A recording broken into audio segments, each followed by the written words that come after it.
Welcome to a brand new episode of the Bold Take Podcast. I'm Austin Waiter. The man next to me, the Austin Hill. And we are back, ladies and gentlemen. Our last episode, we were talking our mock draft and what we thought was going to happen.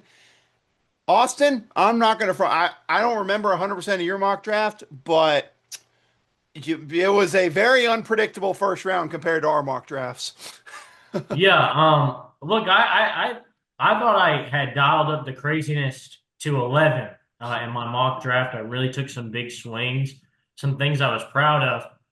And after about once we got to the third pick, I realized I had no idea how crazy the NFL draft was going to get this year. So yeah, I'm excited to talk about it because that's immediately what I thought when I was watching this draft. I cannot wait to talk about this and share my thoughts. Absolutely. So let's go ahead and let's just dive straight into it. Like we said last week, Fernando Mendoza went number one. We knew it was going to happen. So congrats to Fernando on that. And again, should be a really good situation for him, especially with some pieces the Raiders added in the draft. Should be a good situation for him. All we can do is see how the rookie year goes for him. Vegas is in a lot better shape than it was at the end of the regular season, at least to say the Yeah. least.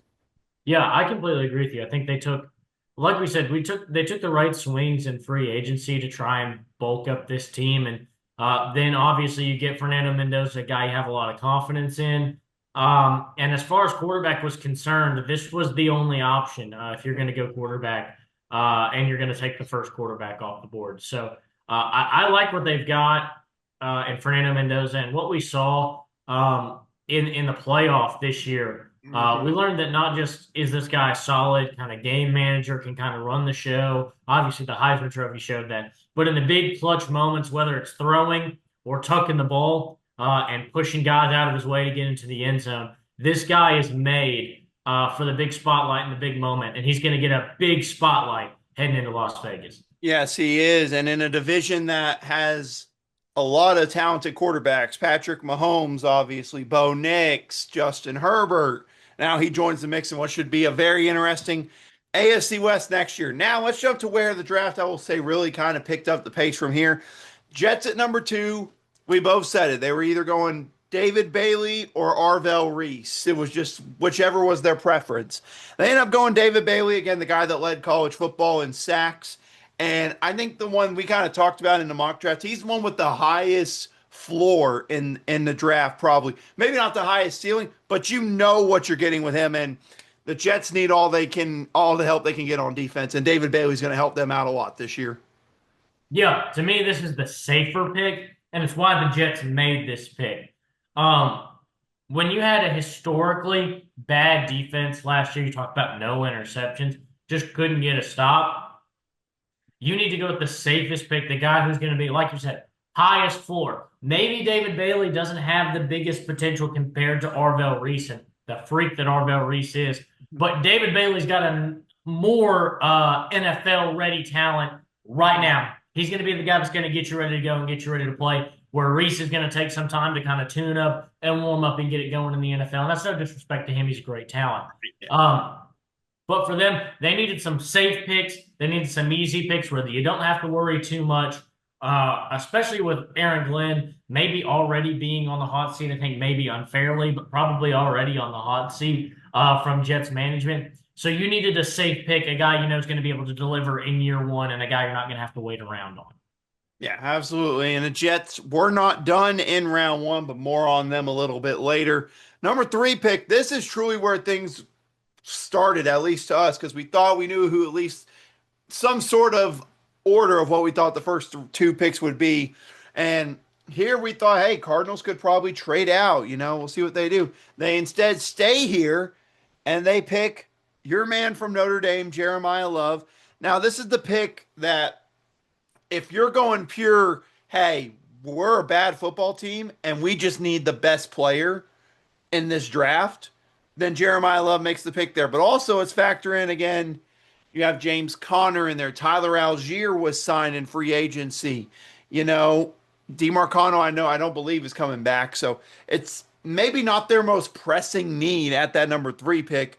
But like I said, he's far and away the best offensive player in the draft. And the Cardinals said, if we're going to stick here, we might as well pick the best one. Yeah, and here's the issue. I don't think it's the wrong decision necessarily.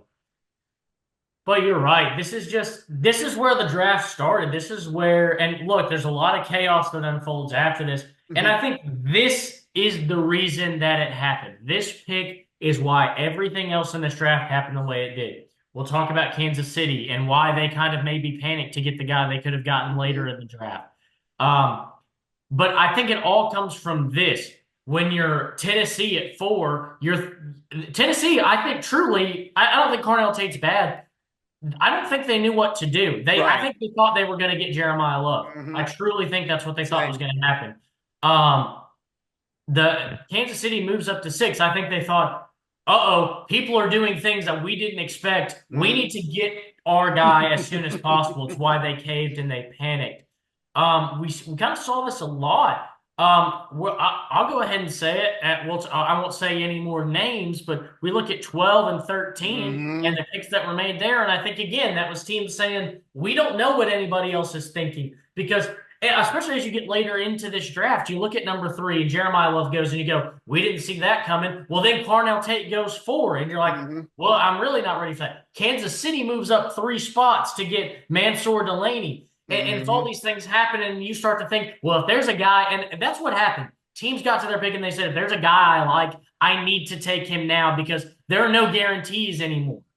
And I think that's what made the draft honestly even more exciting than it already is because there is always a level of unpredictability in what's going to happen. Hmm. But in this draft, teams had to basically forego draft position and the value of Yeah. getting a draft position because if you wanted a guy, there was no guarantee you were going to be able to get him later. If he's on the board now, you had to take him, or in some cases, teams felt like they needed to trade up and get these guys. Hmm.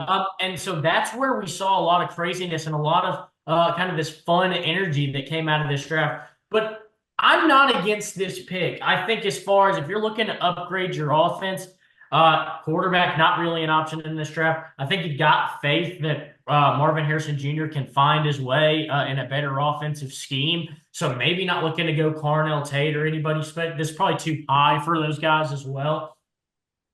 With Jeremiah Love still on the board, Love's really the only guy that delivers in a skill position on the offensive end for you. The problem is, like you said, they just brought in Algier. James Conner will be back next year, both sizable running back contracts as it is. Now you factor in the highest value running back contract ever Hmm. going to Jeremiah Love. Um, and it just makes you kind of think what's going to happen. I mean, I don't know if you've seen it. Algiers already come out and he feels scorned because he was under the expectation he was going to be the Hmm. lead back in Yep. Arizona. I mean, he kind of point blank said it. If I knew they were going to draft Jeremiah Love, I would have checked out some other options. And it's not a dig at Jeremiah Love. It's just he's been a good running back. He's been the kind of number 2 guy to Yep. Bijan Robinson. He's had really good success. He thought he could cash in, and he did cash in on it, but he thought he was going to be the lead guy somewhere, and now that opportunity's kind of robbed. It's not the wrong move necessarily, but for Arizona, there were a lot of different ways that they could have gone here. I like Jeremiah Love, best offensive player on the board. I just don't think the Cardinals were necessarily in the right spot to make it, even though he is the best player to pick at this spot. Yeah, absolutely. I forget how much it was specifically. I think it was it 53 million for him? 50? Yeah, something 50 something. Yeah, so somewhere along those lines, I knew it was in that range. So yeah, got a big payday. It'll be interesting to see what the Cardinals do as far as that backfield. Because also Trey Benson, I think, is still there. He pretty young running back. They drafted second or third round whenever they drafted him. So interesting running back room. Like you said, once this happened, things kind of spiraled out of control. Titans, we thought maybe could go Sonny Styles. Arvell Reese is there. With Jeremiah Love gone, maybe under Robert Saleh, they'll go more with a defensive player. Instead, they go with Carnell Tate. Who would have guessed the first Ohio State Buckeye off the board was not Sonny Styles, was not Arvell Reese. It was instead Carnell Tate. And personally, I think I'm with you because I think the Titans saw that they were picking Love and they're like, oh, oh shoot. Okay, next best offensive player. Let's go. Yeah, Carnell Tate. That's kind of how it feels and went there. But Yes. you look at the wide receiver room, Wandale Robinson they signed. You still have some younger guys, but now you bring in Carnell Tate. Kind of similar to what we talked about whenever we thought if Jeremiah Love was going to go here. Just make the offense better. Give Cam Ward the opportunity to have that success to start his career. Yeah, I think they went down the right road if you're not going to trade out of this pick. Uh, you're looking to upgrade your offense. And really, with those top three guys, like you said, and everybody's got a different order, the way they order those top three guys. Even when you start to throw those 4 and 5 guys in there, everybody's got a different order at the way these kind of receivers shake out, ranking wise. So I think having the chance to go out and get the guy you like the best, get the best opportunity, upgrading the system around Cam Ward, I think is perfect. And again, you kind of panic. You don't really know if you can trade out of your spot and still get to your guy. Yeah. So I like them, even though, again, I think maybe a little high for Carnell Tate. It's almost like kind of the opposite way I feel about the Cardinals. Like, it's the right guy, but maybe not the right situation. The right situation for Carnell Tate, but it is a little high, but I still think I like that because you don't know that he's going to be there with the way everything's happened if you trade back to even 5 or 6. Like, even just moving out of this spot, maybe somebody else will go and get him. So having the chance to take the top receiver on your board, I think is always good. And so, yeah, surrounding Cam Ward with some more talent is always going to be a super good weapon for this team. Absolutely. I couldn't agree more. Again, we'll see how they look to do there, but I think Carnell Tate, Wandale Robinson can be a nice receiver duo for Cam Ward entering his second year. Giants at number 5. I don't know how, Austin, somehow, some way, the Giants thought, hey, we have such a great edge rushing group. Let's make it even better. Because they saw somehow Arvell Reese fall to them at number 5. They don't hesitate and pick him. And now you got, and what will probably happen is one of them will be traded. You got Abdul Carter, Arvell Reese, and Kayvon Thibodeaux, which most likely with drafting Reese most likely means Thibodeaux is going to be traded at some point in the offseason. But you're set for the future as far as your edge rushers go with this pick. I think they were shocked he fell to them. And yeah, they didn't waste their time. They didn't waste their time to get a guy with maybe the highest ceiling of any player in this entire draft. Yeah, we're talking about a guy that's 20 years old, awesome talent off the edge, has an insanely bright future if everything goes according to plan. But like you said, this is the pick that had to be made. This is the number 2, number 3 guy in the whole draft, depending on your board. And without having to make any trades and move up out of this number 5 spot, he's fallen into your lap. Even if you're going to keep Kayvon Thibodeaux, this is the pick you have to make here. This was the right move. And I like the upgrading the defensive side of the football here. But yeah, I'm with you. I think this probably leans towards moving on from Thibodeaux. But to me, that's kind of good for them. Not necessarily that I think Kayvon Thibodeaux doesn't fit and he's a guy that needs to be moved on from. But now you have this chance to add more assets and have this young talent and Arvell Reese. This put the Giants in a very good position to me to just take best available and reap the benefits of that. Absolutely. And they were not done. As we'll dive into that one a little bit later. They were not done. But let's talk about, you brought up Cleveland was at number 6. The board falls at how it does. And the Browns are like, okay, maybe we can trade back. Like I said, the Chiefs we thought would be aggressive and trade up for somebody. It was just a matter of when and where. They make the trade with the Browns, and they get up to number 6. Browns got the 9th pick and a 3rd rounder and a 5th rounder from the draft for that year. So not bad trade down for them. And the Chiefs get Mansour Delane, top corner in the draft. We talked about their corner room being absolutely shot by this offseason. If they were going to not go and get someone like Jeremiah Love or one of the top pass rushers, this had to be the guy. Yeah, and here's my thing. When we start, again, talking about kind of the mental process of what I was thinking maybe happened with Kansas City here. This isn't a bad pick. This is the guy that a lot of people had this team taken. This is the guy I had them taken at 9 in my mock draft. It makes sense. You get rid of McDuffie. You still need help. This is the best corner in the class. Get him. He was going to be there at 9, but here's the thing. I get the thought process. Cleveland's up on the board. We think they might go offensive line, maybe, but maybe 6 is a little bit high with some of these. There's good offensive linemen. You can get somebody with that second pick maybe a little bit later. Wide receiver was kind of maybe another pulse point. But what if Carnell Tate's their number one guy and Carnell Tate's gone now? Well, hey, they could use help in a lot of places, and Yep. Mansour Delane is a good talent.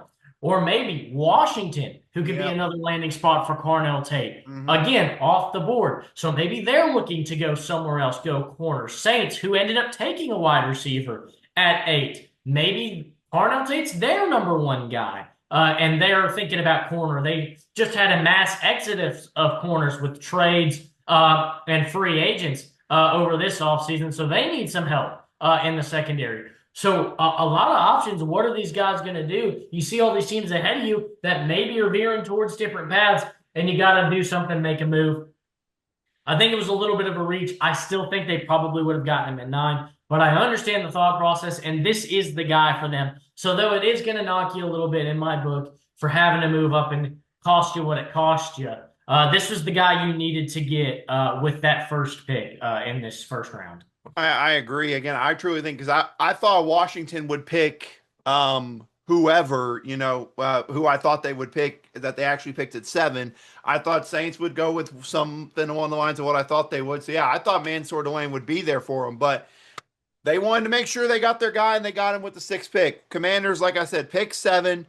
Instead of going Caleb Downs or Carnell Tate or things along the offense, they go Sonny Styles, linebacker from Ohio State. I said it during the mock draft. I said if he's there on the board, number 7, he's going to be the pick. It felt pretty confident. Just think about Austin. This front 7 and like the front of this defense was probably one of the least athletic. Bobby Wagner's a great linebacker, but he's older. It's going to be flip the switch with the quickness and ability that Sonny Styles will bring. I'm not saying he'll turn him into an elite defense, but the speed on this defense just tremendously improved, especially in that linebacker room. Yeah, and we're talking about a team that needs help on the defensive side of the football. They made trades for guys like Marshawn Lattimore over the last few years, trying to upgrade that defensive aspect to this team with Jordan or Jaden Daniels as the future of this team. And so to get a guy like Sonny Styles, who's going to be the man in the middle, kind of your quarterback on defense, I like this get for Washington. I agree. He'll definitely help them out. Saints were in number 8. We thought they might go wide receiver. Thought maybe this is where Carnell Tate would go, but he was long gone by this point. So they pivoted, went with their favorite receiver after Carnell Tate, which was Jordan Tyson, who you said in the mock draft, you said this is the best receiver in the draft, in your opinion. My question to you is, you thought he's the best receiver. How well do you think he will fit with the New Orleans Saints offense? I like him in the Saints offense. I think he's a super talent. I think for New Orleans, this is maybe the one team that shouldn't have taken Jordan Tyson. And my only gripe against it is Tyson's had some health issues. Hopefully, you always want to think guy's going to get better, guy's going to be ready. And that's okay to think when he's your only guy that may have injury problems. But we think about a guy like Chris Olave, who's had a lot of issues keeping him off the field. And my only worry is that they're going to get 4 games a year of these two guys, maybe. That's a realm of possibility, and you never want to hope for that. You never want that to happen, but it is something that is a possibility that could happen. And so I think maybe it's a little bit of a risk. Look, if both those guys get healthy, both those guys are on the field, this is one of the best receiving corps in the NFL.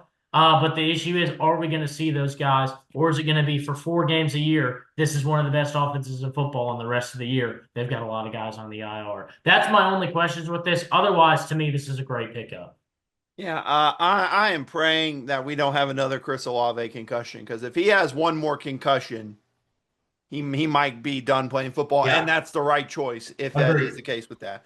Pick 9 was originally the Chiefs. They traded up. Browns are here now at number 9. They get Spencer Fano, the tackle from Utah. We all kind of felt they were going O-line with one of their first-round picks and then wide receiver with the other. It was just what order. And I think with Carnell Tate being off the board before 6, they said, let's get our pick of the offensive lineman. That's who they went with to hopefully build up this offensive line and give whoever's going to be their quarterback a fair chance.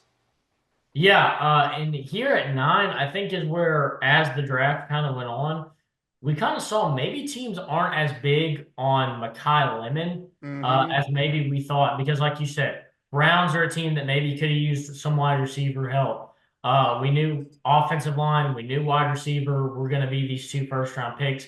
How were they going to fall? I'd say the Giants, that was a team at 10 that I had taken Jordan Tyson in my mock, a team that I kind of eyed for maybe a receiver. Dolphins could use anything, but that receiving core is terrible. Maybe they'd go somewhere. Rams have a lot of questions in their receiver room right now. Thought maybe they'd look somewhere. Um, Jets were kind of talked about to maybe get a wide receiver with that second first round pick. So just a few teams, and we end up seeing Makai Lemon falling all the way down to 20. And I'm not going to dog the guy. I think he's a great receiver. Hmm. But I think maybe we saw teams not be as crazy about Makai Lemon, or at least Makai Lemon compared to guys like Denzel Boston and other guys that are kind of under him here in this first round. Uh, with, as I'm blanking on names, Casey Concepcion is another guy that went in this first round. Omar Cooper. Yeah. Just yeah, the guys like that. These other receivers, comparatively, maybe they just didn't see the gap being as big between those two, and that maybe led some of these teams to go in different directions after Tyson came off the board. But I like the Spencer Fano pick. I think going out and getting no offensive lineman to come off the board at this point, which I know I felt kind of shocked about because Hmm. we are on the episode, and it's only been a few minutes as we've gone between each pick, but on draft night, it's like 30 minutes between each pick, it feels Yep. like. And so it feels like forever, and we haven't seen an offensive lineman come off the board yet for some of these teams. And I think that worked out perfectly for the Browns because you get your opportunity where you're trying to build an offensive line for whether it's Shadur Sanders or Dylan Gabriel or somebody in next year's draft class. You got a cute quarterback you're trying to build a future for. Offensive line is a good way to get that guy protected. And so having your pick of the litter from offensive linemen and being able to trade back and up your draft assets, I think they really won out here in this spot and able to upgrade their offensive line just a home run pick. Yeah, and as unfortunate as it is, as I'll talk about later, um, Browns had themselves a pretty good draft. As painful as that is for me to say, that they had a pretty nice draft, I can't lie. Pick 10 was the Giants after the Dexter Lawrence trade to send him to Cincinnati. Giants use this pick to lock in truly their missing piece in their offensive line, with this pick. Getting Francis Mauigoa, the offensive tackle from Miami. Look, getting him, most likely, I imagine he'll probably start at guard to start his career. But you think about the offensive line, Andrew Thomas, plug him in, John Michael Schmitz, John Runyon or Daniel Falafel, whoever it is, and then Jermaine Eluemuner. I mean, it's not a bad offensive line to kind of help set up the future again. We saw Jackson Dart get injured way too many times for his rookie year. And this is a pick that hopefully prevents that from happening a lot more this second season. Yeah, obviously that's something that they do not want to happen. And I like this pick. Like you said, protecting the quarterback is always going to be this big important thing for all teams to do. When you've got Jackson Dart, a guy that looked good in your offense, got banged up a few times last year. Yeah, protecting this guy is super important. And to me, they got the top tackle in the draft class, and a draft class of really good offensive linemen and offensive tackles. Um, so I like this pick, upgrading your offensive line. And I like that they use their 2 picks to go defense and go offense. It's kind of where I thought they'd go in my mock draft, much wilder, different directions than they ended up going. But I like using one for offense and one for defense. John Harbaugh is setting himself up in a very good position here in that first year in New York. Yeah, absolutely. He's got them set up for the future very well. So originally the next pick was the Miami Dolphins. I think we're kind of enticing some teams that, hey, if you want to jump in front of the Cowboys, this is your time. And then the Cowboys said, you know what? Let's just make sure nothing happens. They trade up one spot. I think Dolphins got like 2 5th rounders when they moved up in Austin. You nailed it right on the head whenever we were talking about in the mock draft. To me, in my personal opinion, this is my opinion, this is the best pick of the entire first round. Cowboys getting Caleb Downs from Ohio State. I mean, he is a do-it-all safety. There's no true holes in his game. He will literally be able to do anything the new defensive staff that the Dallas Cowboys ask him to do on that back end. We talked about secondary being something they need to improve and this being the perfect pick.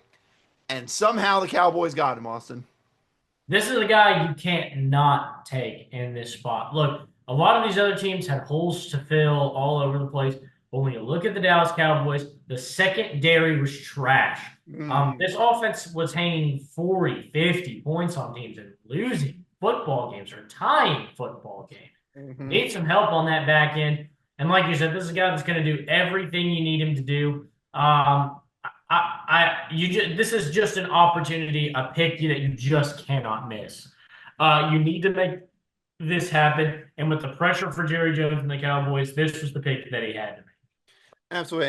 And, I'm going to be honest with you. Again, it's only now the 1st of May when we're recording this. I'll be honest with you because still a lot could happen. Jerry could trade another superstar at some point in the offseason. Right now, I would be tempted with this. Caleb Downs could help them so much. They might be my pick to win the NFC East this next year, solely because I think he can help them that much his rookie year. But this is May right now. A lot can change between now and the start of the NFL season. So we'll worry about that when time comes to it. Miami moved back one spot. And Austin, you talked about it. The thing that struggled and cost Miami for years under Tua, a bad offensive line. They couldn't protect Tua. They couldn't keep him safe. He suffered all those injuries and concussions. And they said with the new regime, let's not screw this up. They get Caden Proctor from Alabama, who, I thought would fall to the Steelers at 21. But like I said, with the rankings being so close between all these players, it wasn't shocking to see him go here to Miami. Pure power guy on the edge and someone who can learn a lot and hopefully develop a lot and protect Malik Willis in Miami. Yeah, I like Caden Proctor, and I think he's going to be a big help for the Dolphins. I just think they botched this trade with the Cowboys and then this selection. And here's why. Like you said, Caden Proctor, they could have gotten him so much later in this first round. This is they trade out of 11 and they get pretty much nothing to make the Cowboys come and get Caleb Downs. I mean, like you said, maybe they were offering out to other teams. Maybe they told the Cowboys, we are going to take Caleb Downs if you don't give us anything for this spot. I think they got kind of a lackluster package, especially knowing who Dallas is going to get here. That's the guy they want. That's the guy they were going to get. I think everybody knew. When I saw Cowboys traded up, I knew what they were trading up for. Yeah. Caleb Downs slips down this far. They're going to get him. They didn't make him pay high enough premium, in my opinion. Not that it's a bad trade. You got more picks, but you could have gotten a lot more. The Cowboys were in a very desperate position to get Caleb Downs. And they could have gotten even more by trading back out of this 12 spot and moving back a few picks and getting their hands on Caden Proctor a little bit later in this draft. But I like Caden Proctor. I just think they really fumbled the amount of assets this team could have obtained in the Caleb Downs move, and then had they moved back a little bit further and still been able to get Caden Proctor. But protecting your quarterback is important. Just signed Malik Willis to a pretty decent sized contract, and he's certainly going to have a much better opportunity to prove himself when he's protected by one of the best offensive linemen in this entire class. Yeah, we shall see. Again, can't hurt to protect your quarterback. Can't go wrong there. All right, Austin, let's discuss it. Pick 13, the one that was the true shocker of the draft. Rams are on the clock, and I'm sure you thought it because you had them picking. Like, they could get Mekhi Lemon. They could get Kenyon Sadiq. All these guys that can maybe help them get over the edge and get to the Super Bowl. And they decide to go the other way. They go with Ty Simpson, the quarterback from Alabama.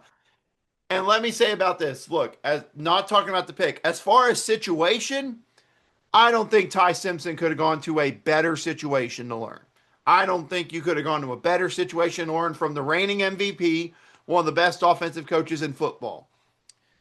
Now, from the Rams' perspective, I get you might want him because there were rumors of them getting him second or third round maybe or something there. But to pick him at 13 seems, at least to me, like a bit of a stretch. Like they could have traded back a bit and gotten more mid-round picks and then gotten him, but they pick him at 13. And ladies and gentlemen, if you saw the Rams press conference, Sean McVay did not look happy about it. But Austin, I mean, your thoughts on truly what was the shocker of the first round? I'll say it, and maybe I'll be wrong for it when Ty Simpson wins an MVP. I still don't think it will be. This is the worst pick in this first round. I'll come out and say it. I don't hate Ty Simpson. I don't want it to come off that way. Again, like you said, this is a great situation for him. I think he is going to end up being very successful because this pick was made. He will benefit exponentially. He gets to play with Matthew Stafford. He gets to learn under Sean McVay. He wasn't ever going to go before 20. In no world was Ty Simpson going to go for the 20th pick. Baltimore Ravens have Lamar Jackson.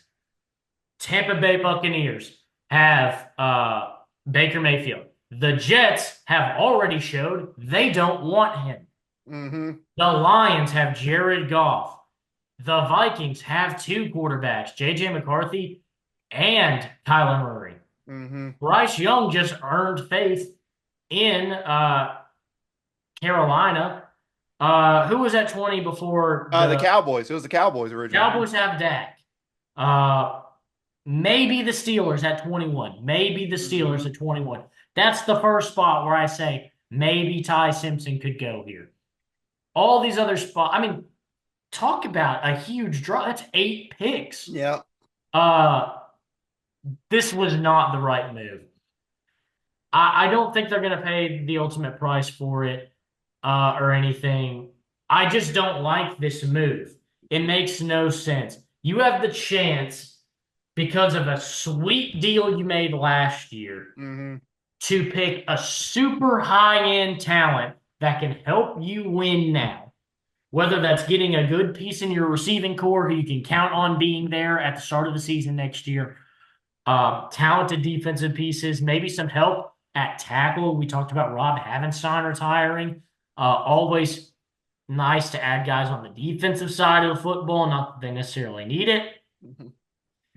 I just think this is a miss. If this was next year's draft, when we're going to be talking about guys like Dante Moore and Arch Manning who are in the draft class, and it's like, hey, I do have a quarterback, but he's aging. He's on the way out. Maybe I take a guy here and he could be a good future pick. I just don't think Ty Simpson has the same. There just weren't that many people that were going to take Ty Simpson in the top 20, where I feel like this had to be made. This could have been a trade back. This could have been something. He's going to benefit well. He is going to be in a good situation. I think he'll probably end up having some success in the NFL.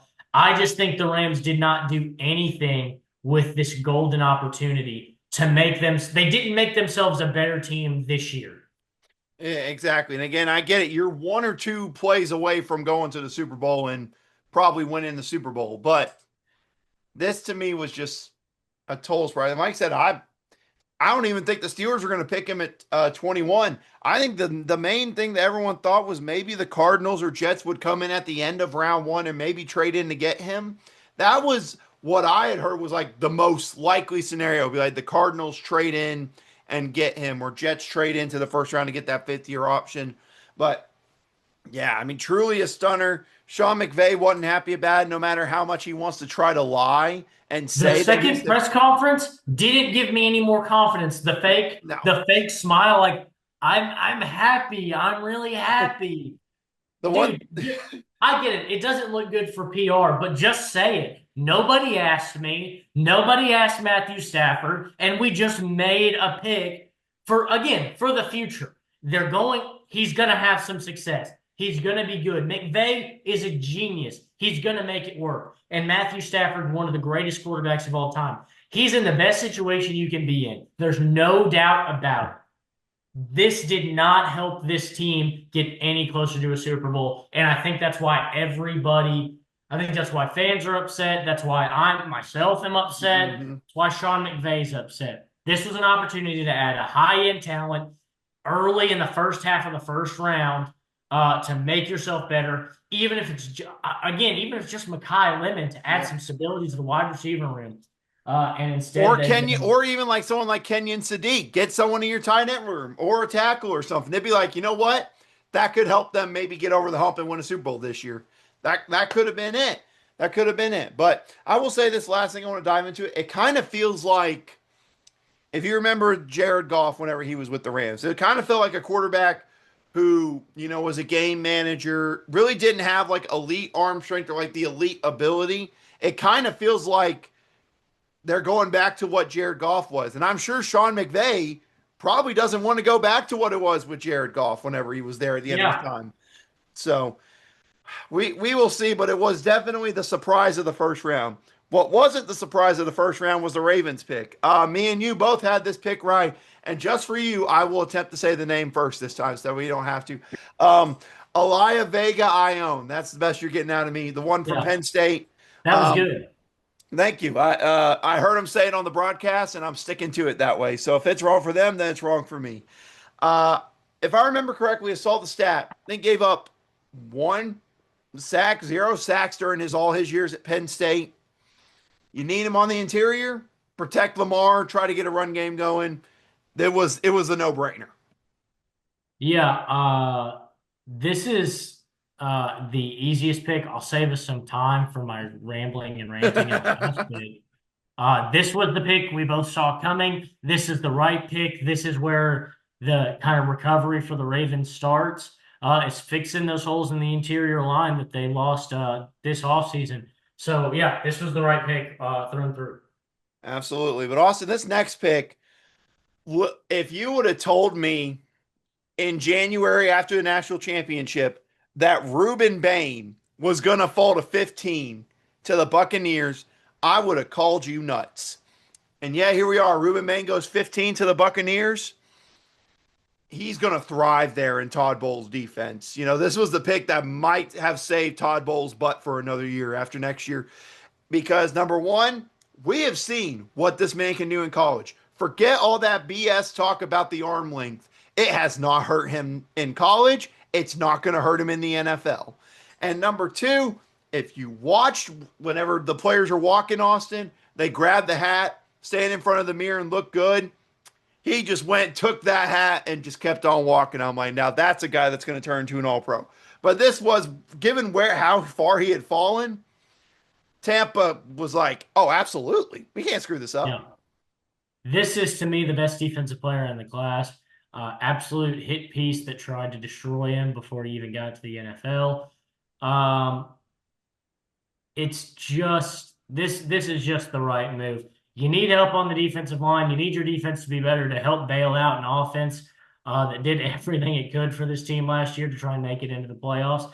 And now you get the best defensive player. Look, what I like about Ruben Bain, and I feel like so few people are talking about. Yes, he's a force on the edge. He's a great run stopper. He's great in the passing game, rushing the passer. The guy can drop into coverage. He had a bunch of interceptions. Well, I say a bunch. It wasn't like 10 interceptions, but he had a good amount of interceptions for a guy who plays on the edge and is typically pass rushing. And, they talk about the short arms, but that's not something that's ever stopped him from being able to bat down balls and get these interceptions. He does a lot on the football field.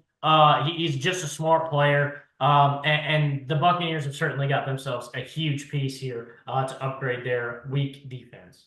Yeah, and the thing that amazes me, you kind of hinted at, the thing that I like is, with some rookie pass rushers or edge rushers, you look at him and say, well, he's great as a pass rusher, but he's not the best at defending the run game, or great at defending the run, needs to work on his pass rushing ability.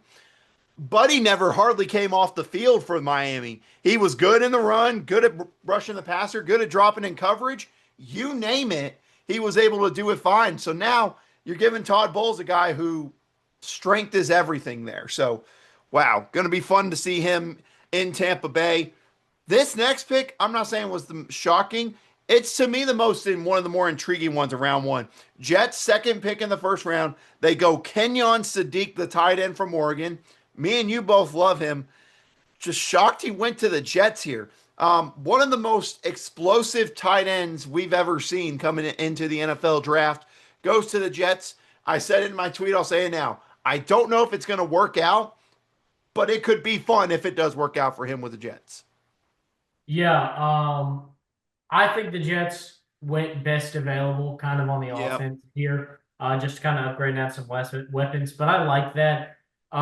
You've got Garrett Wilson, you got Brees Hall. You don't really need running back or receiver like heavy. I like going tight end here, and having an upgrade there, just giving Geno Smith as many weapons as possible for this upcoming season. I think is the right approach. Yeah, I think so as well. Next up, Lions were at 17. We talked about how bad their offensive line needed to get fixed, and they go and they get Blake Miller, the offensive tackle from Clemson. I get why they picked him over some of the other offensive linemen. He's probably one of the more ready to go, could play earlier on than some of the other guys. But as far as the overall best tackle, it's not necessarily him, at least to me, again, given what this draft is. But I mean, with how dire their injuries were on the offensive line, you got to get the guy that's most ready they think to play right away. Yeah, and I think I'm with you. That's exactly why they went here. This was probably the best offensive line tape left on the board. I think, as far as an offensive lineman, he's got the best looking tape.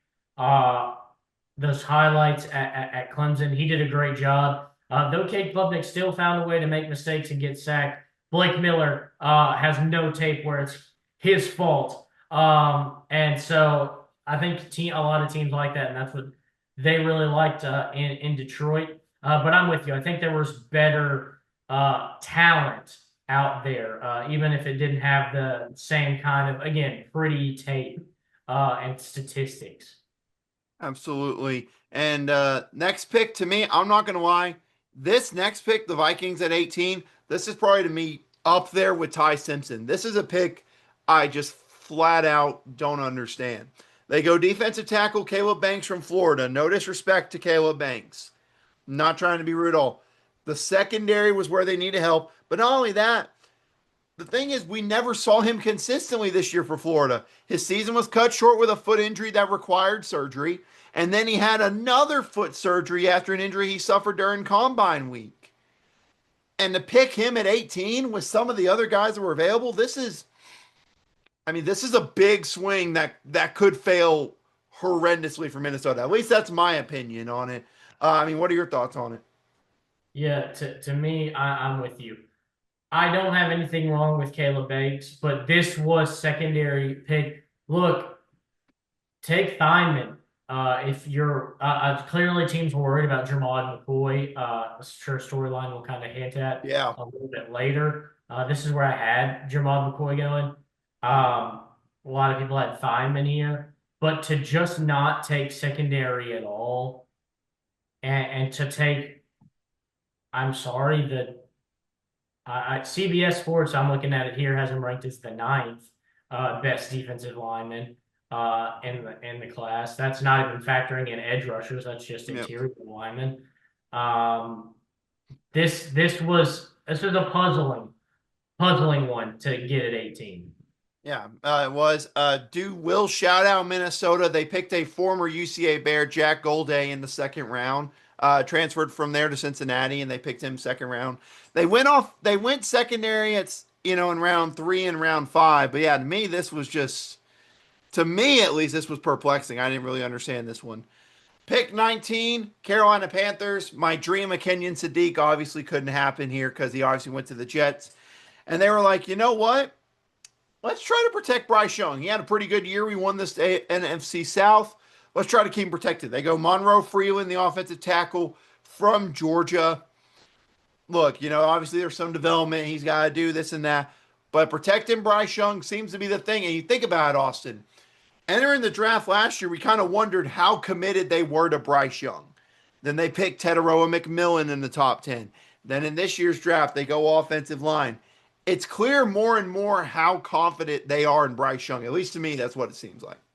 Yeah, I think this pick to me signified the faith that he earned last season with the way he played in the second half of the year. So to me, I think this is the right, like a good pick. It's not exactly where I thought they would go, but to get offensive line and protect Bryce Young is never a bad thing. Never, never a bad thing. All right, time to talk about the pick I didn't want to talk about for obvious reasons. Cowboys were here at 20, and you didn't know what they were going to do, but they do something they've done in the past. They trade with the Philadelphia Eagles. They traded back 3 spots. I think Cowboys got 2 4th rounders to go along with it, and the Eagles trade up and get Makai Lemon, who's fallen all the way down to 20. And also 2 things. Number one, I think this all but confirms the future of where AJ Brown's going to be, which is not Philadelphia. And number two, the elephant in the room. Yes, the Steelers were on the phone with Makai Lemon at pick 20. Um, I'll save the rant for the Steelers pick at 21, but Makai Lemon here should be a good fit in that Eagles offense. Yeah, I'll say this much. As a Steelers fan, that's stoked. I didn't know that they were on the phone with him until I saw the video that came out Yep. afterwards. So, like in the moment, I was just like, "Oh, this is a good pick for Philadelphia." And like you said, confirms the future AJ Brown. Don't hate wide receiver there, especially for moving on from AJ Brown. But yeah, for Steelers fans, this had to be an absolute gut punch to see that video come out. I just don't even know why anybody, whoever had that insider video from the Steelers draft room as that's happening, I can't imagine the Steelers would have want that clip put out. So whoever put that out must hate the Steelers with a Yep. passion and must hate Steelers fans as well. Yeah. Makai Lemon will be a good fit there. Steelers at 21. They went Max Ioniker, the offensive tackle from Arizona State. Like I said, prior to knowing about the Makai Lemon thing, I was like, you know what? I don't hate this pick. Broderick Jones got his 5th-year option declined today, but it was coming off an injury. The offensive line lost some pieces. Getting the offensive line together, not bad at all. And then 1 pick later, I see Ian Rappaport talk about it, and I'm like, well, my mood of this pick has totally shifted because here's the thing. Entering this draft at this time, the Steelers had 12 draft picks, the most of any team in the draft. You're on the phone with him at 20. If you really wanted him, why not trade up? You're not going to draft 12 guys with all the picks. That never happens. Why not trade up if you really want him? And instead, it's the typical Steeler thing of we're not going to be aggressive, we're going to be conservative. And I mean, that's what happened here. I mean, again, I think Max could turn out to be good for us. And I feel bad that this is kind of hanging over the draft pick of him because I think he's a good kid. And his story's kind of cool that he didn't start playing football till he was in high school. Is a cool story. But I mean, that's the obvious elephant in the room here with this pick. Yeah, obviously. Yeah. 22 Chargers on the clock here. Could have gone offensive line. They go Akeem Mesidor from Miami. And man, you think about it. Now you pair him and Khalil Mack on the edge together. Could be really fun. Plus, also, let's factor in Odafe Owe got paid $100 million to go be with the Washington Commanders. So the defensive line lost a little bit. They gained it a bit back with Mesidor. The big thing, obviously, he's 25 years old, but the production was there this year. Yeah, I like this pick. They need help on the line in a lot of ways. Especially, look, the future kind of with Khalil Mack has been in question the last couple of years. I know he did come back, and they're happy to have him back, but he is not. I mean, he's not going to be there forever, whether he retires or whether he leaves in another year or so. That there's a lot there for that, and having a replacement in the future, I think is always good. This is a good pick to upgrade the defensive line. Where again, we saw in the playoffs this defensive line against a not very good Patriots offensive line.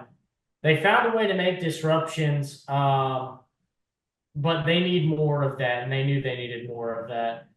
They really should have been able to dominate that game. I mean, we saw it against Seattle in the Super Bowl. That there was a way with the right talent, the right pieces to dominate and really control New England, and so I think that that's what they were looking for was a piece that's gonna sharpen this defensive line and make it a much stronger. Absolutely. And then someone else factor in, obviously, Tuli Tuipolotu, the guy from USC, 13 sack season this year. He's only 23. Him and Mesidor might be their future on that defensive line as far as what it could be. All right, we're getting to the point where it's getting pretty chaotic because, ladies and gentlemen, if you watch this full first round, there was like 7 or 8 trades in like these final few picks. So in a few picks, it's going to be hard to keep up. But let's go ahead and talk 23. Cowboys have traded back with the Eagles, and they picked Malachi Lawrence from UCF, who some people think has the highest end tools in the edge class after the players that obviously went at the top. But the Cowboys, again, kind of did what I thought. They'd go secondary one pick, defensive line to replace a certain somebody with the other pick here. Yeah, this was a pretty interesting draft, and like you said, the way things are starting to move around and get crazy, a lot of unpredictability. But yeah, they needed help at this spot and on the defensive line or on the defensive side of the football. It just makes a lot of sense to fix the defense. Like I said with the last pick for the Cowboys, just the offense was too good last year to not have made the playoffs. That's how bad this defense was.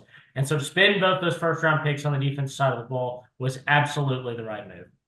Yeah, could not agree more there. Pick number, wow, I'm trying to remember where we're at here. Pick number 24. Thank you. There we Yes. go. Pick 24. Browns, like we talked about, got tackle with one pick. We thought wide receiver with the other. They go and get KC Concepcion from Texas A&M. Honestly, we talked about some great things that he can do. His speed, his ability to get open's great. Questions about drops are there, obviously.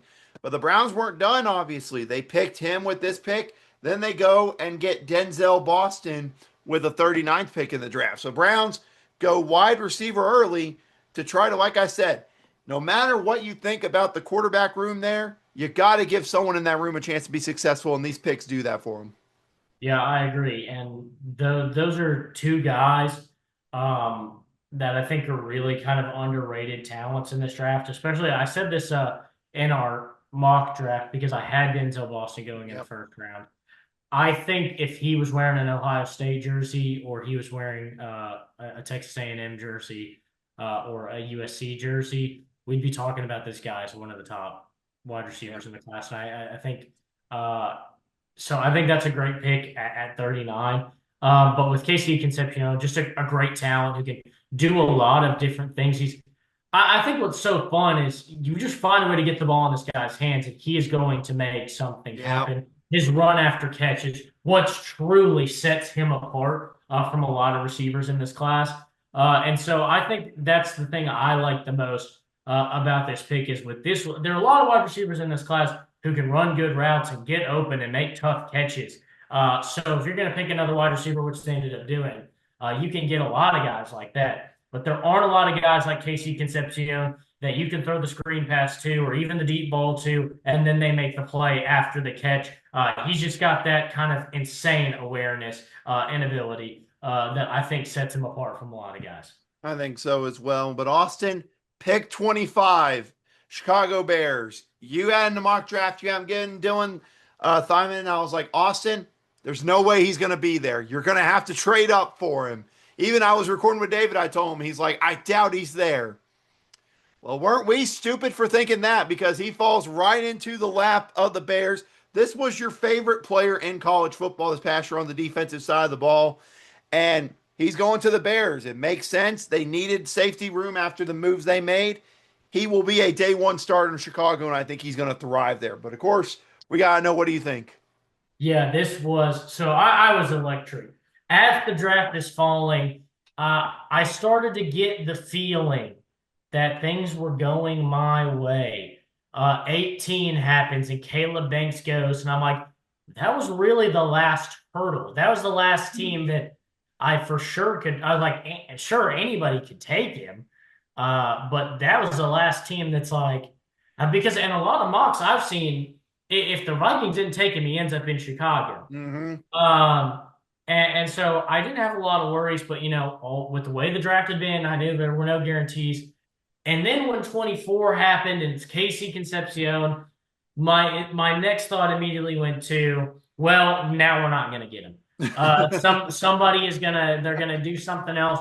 I was like, Ryan Poles does, and now not necessarily a first round thing that he does, but once you start getting the second and third and fourth rounds, Ryan Poles, he likes to pick the guys you don't really think about, and he's found a lot of great guys. Like obviously what he does works, but I thought he might do something strange, or maybe he'd go offensive line and just something you're not really expecting. But I think Ryan Poles and this front office and Ben Johnson, this whole team realized this is like a gift that has fallen into their lap. Look, you couldn't bring back Byard. You couldn't bring back Brisker. You lost Michon Wright. You lost a lot in the secondary. But look, you got Kobe Bryant to come in. You got some help in the secondary.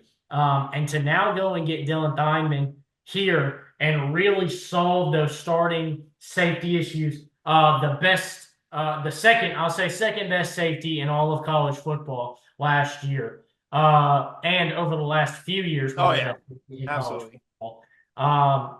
To pair with Super Bowl winning, do it all safety Kobe Bryant, this is a major upgrade to the secondary. The best defense in terms of takeaways last year.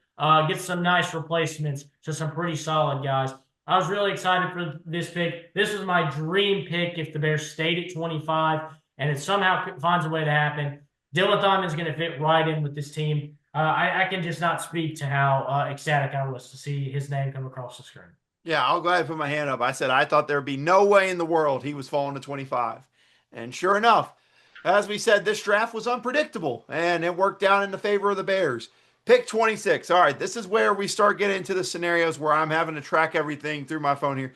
It was Buffalo here at 26, but they decide let's trade out of it, let's get some more draft capital, and they make a trade moving back 2 spots with the Houston Texans, getting a couple third rounders and fifth rounders in that deal Buffalo did. And the Texans, awesome, we talked about it. Everyone seems to think the Texans need to fix that O-line except for the Houston Texans. They must have heard everyone because they trade up to 26. They get Keelan Rutledge from Georgia Tech. If you watch that Georgia Tech run game this year, it was so much fun to watch. He is going to fit right in at that guard position and get a lot of playing time. And I'm just happy they are at least starting to get some building block pieces to protect CJ Stroud for the future. Yeah, this was a good move. I think this team must have watched that last game of the season just one more time, just to remind themselves what they needed to do here. But yeah, you're right. Georgia Tech offensive lineman makes sense. So if you watch what this team's done over the last couple of years, you know that these guys up in the trenches for Georgia Tech are the real deal. I think this is a huge get. And the thing I like about this move, we talked a lot about tackle and needing tackles. They need a lot. And to go and get an interior lineman, one of the better ones in this entire class, I think that's really what I like about this move, is kind of setting themselves apart and getting a talent like Rutledge on the inside of their offensive line. Absolutely. And he thought, okay, that's a nice trade. I don't know how many we're going to have. Very next pick, the 49ers trade back to 30. Dolphins move up from 30 to 27. And they picked someone that I had to double check my eyes. I knew who he was, but it still set like my thoughts all over the place. When they picked Chris Johnson, the corner from San Diego State.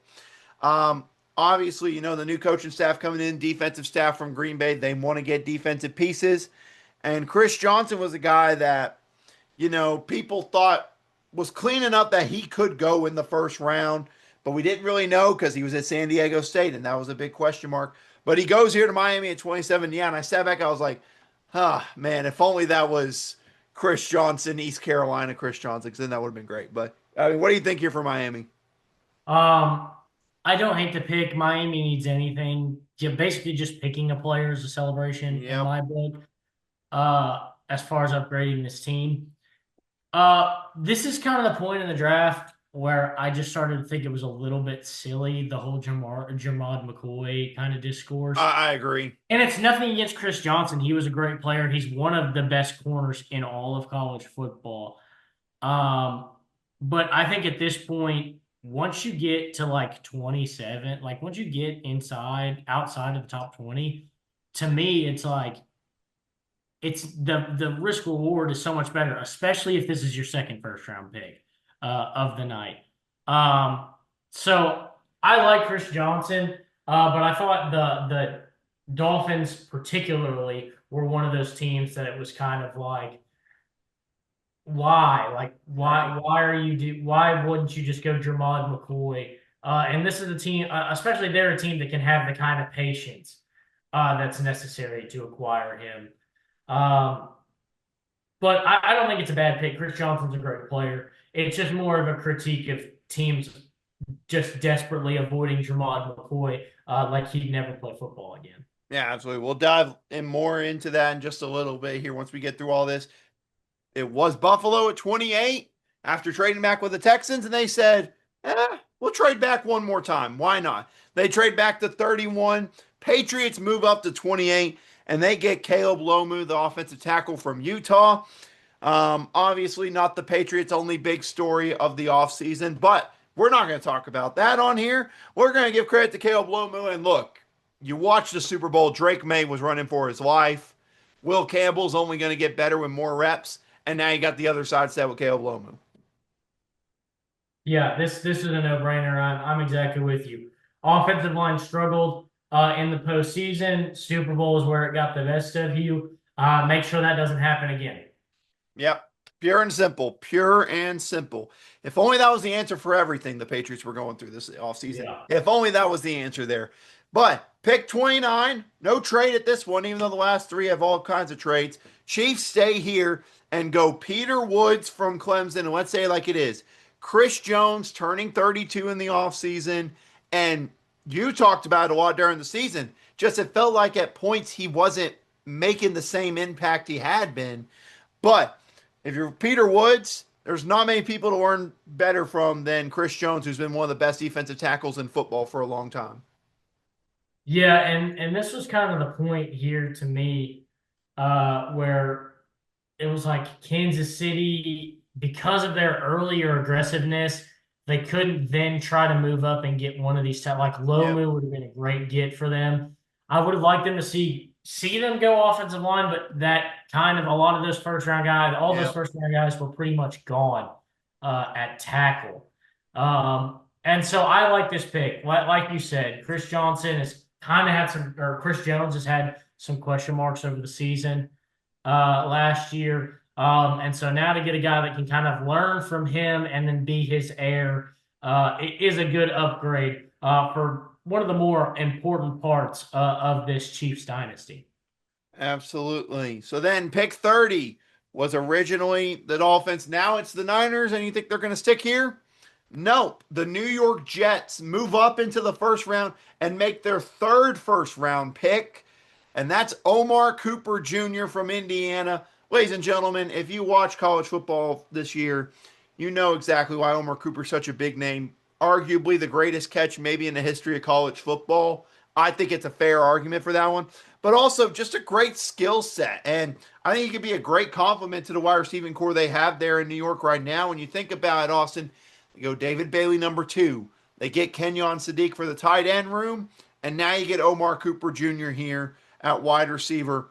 Pretty solid first round for the Jets, I think. Yeah, they did a great job. And again, getting another weapon for Geno Smith really needed it. I liked the first round that the Jets had. And again, making Geno Smith's life easier as a guy who's been a pretty, well, minus last year, pretty reliable quarterback over the last few years. This helps you maybe get over the hump of this season Yeah. and head into picking that successor next year. Yeah, and obviously I want to go ahead and shout out them picking D'Angelo Pawns from Indiana in the second round. And it's funny because his comp that he's been getting is Aaron Glenn, who just so happens to be the head coach for the New York Jets. So a fun setup there. 31 was several teams that had it before, but then it was Buffalo, and you thought, okay, this is where they're finally going to make their pick. And they say no. They trade back once again and let the Tennessee Titans come back up into the first round. And Austin, we talked about, we thought the Titans would need some defense. This is where they get it. They trade up and get Keldrick Falk from Auburn. We talked about it. Maybe not the most ready to play from the jump because obviously he's only 20 years old, but he's going to learn from Robert Saleh. And that seems like a pretty good thing to me. Yeah, this is a really good addition to this defense. And if there's anybody that can mold a good defensive player, it's Robert Saleh and the job he's done in San Fran over the few years and his time in New York. I think people forget how good those defenses were while he was the head coach of the New York Jets. So I like this pick. A good, solid, raw prospect who's got a lot of potential. And to be able to trade back in the first round and get this guy, this was the right move by Tennessee.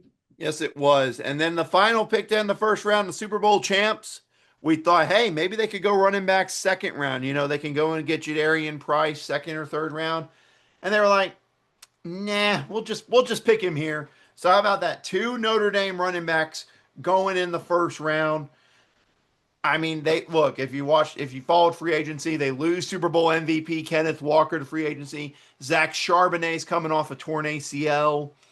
They need more in that running back room. And Jadarian Price makes sense. But here's the thing I'm asking you, Austin, because you watch Notre Dame all the time. He was a backup to Jeremiah Love a lot for obvious reasons. But why should Seattle fans be excited in Jadarian Price, even when you didn't get to see 100% of him getting the full reps in Notre Dame? Well, I'll start with the fact that he's the best running back in the country, if not for number 4 on the same team. And I mean, a lot of people had him that way. It's why he's ranked the number 2 running back by a lot of people. That's why he's picked 32 here. But what he really offers is he's a good physical back. And, we talk about Jeremiah Love, and you see the Penn State highlight from 2 years ago, and you're like, well, he's tough. But, as a Notre Dame fan, I think of Jeremiah Love as like the receiving back, like in our offense. He's the quick guy, and you forget that he really is kind of the strong physical specimen. But that's what Jadarian Price really brings. He's the bulldozer. He's the wrecking ball that comes through. He's the guy inside the 10-yard line that we can give the ball to, and he's going to just go right into your teeth and bust down, and he's going to be a tough guy to drag down. So he lacks a little bit in the receiving game, where that's Jeremiah Love. He's that great, 2-punch back, is the physical runner, but also the great receiver. He's got some room to grow as a receiver, but I would say he's very Kenneth Walker-esque as far as a tough physical running back who brings you a lot of edge. And that's the big thing to me, is that he is a lot like Kenneth Walker in the way he runs the football and the way he plays. Maybe not the guy you want on the field for the passing situations as the receiver, but he's going to be a great blocker, and he's a great physical presence that gets up the field. And he's a great rusher, very Kenneth Walker-like. I think this is a great replacement for Seattle. Absolutely. We'll go ahead, and before we dive into the one, I want to shout out the Atlanta Falcons for one of the cooler picks of the draft, getting AJ Terrell's brother in the second round. Maybe not the best pick in the world for some people, but it's two brothers that grew up together. Now they're playing on the same NFL team. It's a pretty cool story there. But let's talk about, Austin, you hinted at Jermon McCoy, a guy that we thought would go top 20. We thought top 20, even with the injury concerns. He's for sure first rounder. Doesn't go in the first round. And I'm like, okay, there's no way people pass him on night 2. There's no way. Goes through night 2, still not drafted. And the Raiders, to their credit, just said at the start of day 3, are like, we have to pick him. I mean, this is getting ridiculous. They pick him 101 overall to start the 4th round. Obviously, the injury concerns is why he fell. But I'm be honest with you, if they make it sound so much worse than what it is, it almost feels like he won't be able to walk again with how severe you think the slide is for this. It sounds terminal. It's like he's got a terminal illness, and exactly. It was outlandish, and I truly think one of those times where maybe the doctors overreached. I get that there are concerns. I get it's kind of a tough situation. but this guy's a great talent, and if he's healthy, he offers your team a lot. And I'm just surprised that a lot of teams weren't willing to offer on what many people consider to be the best cornerback in the country. Yeah, I mean, just truly was mind blowing there. But that was the first round, Austin. Let's talk about your first rounds or talk about the whole drafts for the Chicago Bears. Some fun picks. I will go ahead and say shout out your 57th pick, Logan Jones, winning the lifetime supply of Heinz ketchup. So big shout out to Logan Jones there. Yeah, But talk about your Bears. How you feeling about the draft? How you feeling? I felt pretty good. I didn't realize that were the team with the 57th pick. I saw that promotion. I was like, oh, that'll be fun for whoever picks 57. Didn't realize it was us. I like Logan Jones. I sent it to you after I read this CBS Sports Draft review, but I wanted to read it here for this draft grade and just share my same thoughts that I sent in the message. But I had three centers on my board considerably higher than Jones that were all good scheme fits for Ben Johnson's offense. Jones's ability to run outside zone is why he comes off the board here, but you're going to consistently give up a lot in pass protection with him in the middle. Hmm. I don't know if this guy watched the draft like a lot of us did, but they flashed the stat last season: no pressures, no sacks. I don't think they're going to have any huge issues with pass protection when the guy doesn't give up pressures and sacks. Obviously, it'll be an adjustment. He's going to give up pressures and sacks in the NFL. So does everybody else. And he won't have to be the starting center right away, or if at all, Yeah. because Garrett Bradbury's there to be center. Joe Tooney is going to be on the offensive line. He'll be more of a kind of a rotational piece, at least as far as this season's concerned. So I just thought that was a funny kind of comical review. It almost felt like maybe there was minimal research kind of done before making that grade, or maybe he mistook Logan Jones for somebody else. Truthfully, it was just it's kind of a puzzling review to read once you know that he didn't give up any pressures or sacks. Hey, just to tell you how bad it is, this guy gave Ty Simpson an A, the Rams Yeah, pick for A. I mean, that should tell you right away. I mean, come on. yeah, it's an A for Ty Simpson. But I like a lot of these picks. I think helping out. I like the Malik Muhammad pick. I think he's a little bit underrated out of Texas. Good fourth round pick. Xavier Thomas, if he's anything like any other LSU receiver taken in the 21st century, you've got yourself a winner in the third round. So I think we did the right things. We made the right picks, and obviously I was over after Dylan Diamond was picked. I thought we had a great draft. So I really did enjoy this draft from the Chicago Bears. All right, yeah. Xavier Thomas, 4.28 speed. Enough said. 4.28, yeah. Try. Ben Johnson's gonna find some way to get him involved. I got plenty of confidence. I did like y'all getting Jordan Vandenberg in the 6th round. I think people kind of forgot about him at Georgia Tech. So that was a good pick to me. Steelers draft, mixed feelings, obviously. We already talked about the first round stuff, so I won't have it. Jeremy Bernard, I think is the perfect guy. I think could be really fun in the Steelers offense. I just hope he doesn't follow the track record of picks at wide receiver by the Steelers, not in the first round, that proceeded to go insane or lose their minds in Pittsburgh. Yeah, it's not like I can name a few: Antonio Brown, Martavis Bryant, George Pickens, Chase Claypool. I could name a few, which, by the way, did you see Chase Claypool as a tryout with the Packers this offseason? Man, Chase Claypool, it's tough. He went to Notre Dame, but I hate him. Yeah, it's completely fair. That's completely fair.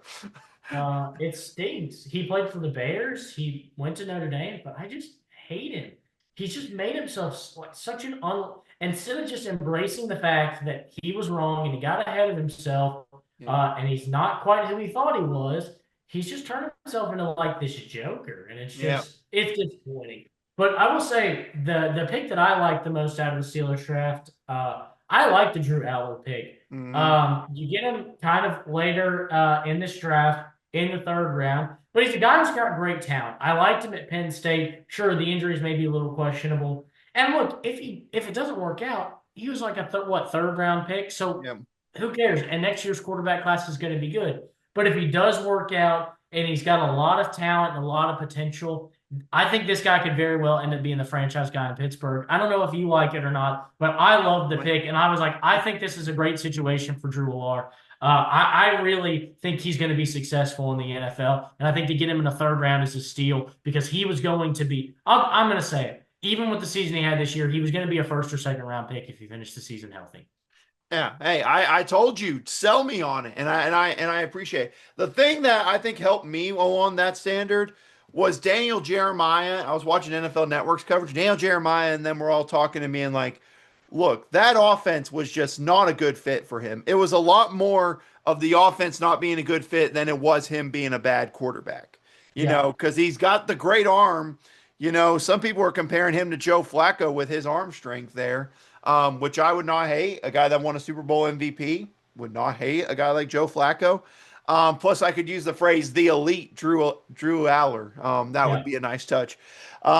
Besides that, my favorite two picks: number one, Jennings Dunker from Iowa. Ladies and gentlemen, if you have not seen a picture of what this guy looks like, I'm putting it on the screen now of his 40-yard dash of his mullet just flowing in the air as he's running it. I mean, a hay bale tossing champion in Iowa. This guy screams an all-pro offensive lineman. I don't care what anyone says. I don't care. And then the other pick, our final pick, getting Eli Heidenreich. You have been so high on him. And that whole sequence of him walking out on the stage in Pittsburgh, to me, it was my favorite moment of the entire draft. But those are the two that I loved personally the most. Watching Eli Heidenreich play football in the Liberty Bowl live and in person was a spiritual experience. And the fact that you will get to enjoy that with the Pittsburgh Steelers is honestly so awesome.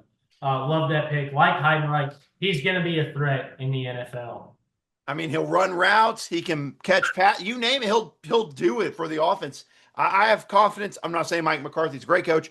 I'm sure he can find a way to somehow get him in the offense. At least I'm hoping so. But Austin, the last thing we always do is talk about what we think. We're not going to give grades on drafts because, well, we're not insane like people who want to give A pluses to drafts immediately after. But who do you believe had the best overall draft? Look, I think we both Cleveland kind of comes to mind for maybe both of us that they had a pretty good draft. And I like the Bears draft, but I won't pick the Bears because they're my favorite team. A little bit of Right. bias there. I'm going to go with a team that I don't think you'll say here, and maybe that'll make it more fun to talk about. But that's the New York Jets. I liked the draft that they put together. I think the first round of David Bailey, Kenyon Sadiq, and Omar Cooper is a really good collection of guys to get in the first round.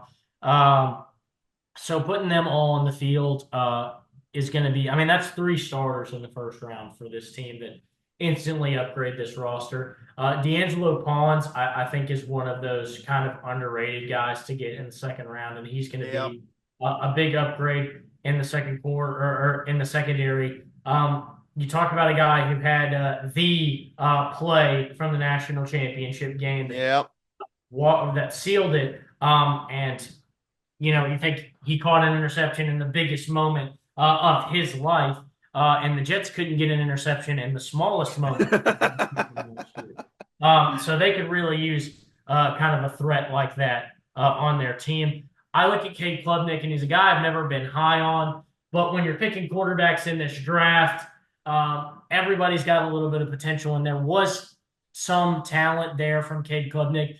He didn't live up to the hype at Clemson, but he's a guy that you can maybe throw out there if Geno Smith is really that bad. Maybe he finds his way, and maybe he doesn't, and you're picking in the first round in a loaded quarterback class next year. But I think they've done a lot of stuff right to set themselves up for a little bit more success next season, and filling out that secondary a little bit more and that defense a little bit more for one of the worst defenses in football history. Yeah, I mean, in history, that is a very fair point. I will just say, I'm not going to say Browns either because it's the obvious one in the room, so I don't want to say that. We'll say shout out Taylor Green. He got drafted in the 6th round. Honestly, he's got a fair chance at winning that starting job. Like I agree. being a 6th round, he is the most athletic quarterback in the room. I will say that by far. Now, whether they're going to put him on the field as a starter or in different situations, that I don't know. To me, though, one that I want to give a shout out to that we kind of hinted at already, but I'll go ahead and say I think the Raiders had a great draft. I think the Raiders did. Fernando, obviously. Traden Stukes was maybe one of the top corners, if not the top corner in college football this past year at Arizona. Kieron Crawford, I think, is someone that could be really intriguing for them down the line.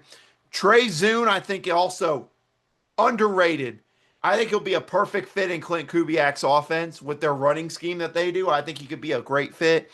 And then, like we talked about, Jermon McCoy, that's just value at that point. Because Yeah. if the injury happens and maybe he misses a season, but he comes back and turns into an all-pro, you're not going to regret the pick. And then maybe one of my favorite picks of day 3, Raiders getting Mike Washington Jr. from Arkansas. He will be the perfect complement to Ashton Jeanty. That might be a little thunder and lightning duo we're seeing in Vegas with those two. I think it's a great fit there. And then Malik Benson in the 6th round. He had a lot of potential when he came in, never quite reached it with Oregon, but he's got natural gifts. I think he could do really well there. So there you go, ladies and gentlemen. That's our thoughts on it. Let us know in the comments. What are your thoughts on your team's draft? Did they do well? What was the most surprising pick to you or best sleeper pick? Let us know. But heads up, around Monday or Tuesday, we will have our NBA playoff round 1 recap coming out. And Austin, what a first round it has been. Game 6s are underway right now as we speak. And Orlando, play the song. We might be playing the song for a whole bunch of reasons if they finish strong tonight. Insert the song into the video some point Yeah. if they manage to make it to the next round. Yeah, I'm gonna slowly have it quietly playing in the background while we're talking. I like that. But we'll talk about that and get you ready for the second round matchups. They'll be a lot of fun. But that's gonna do it for us here at the Bold Take Podcast. Again, thank you for watching, and we will see you all next time.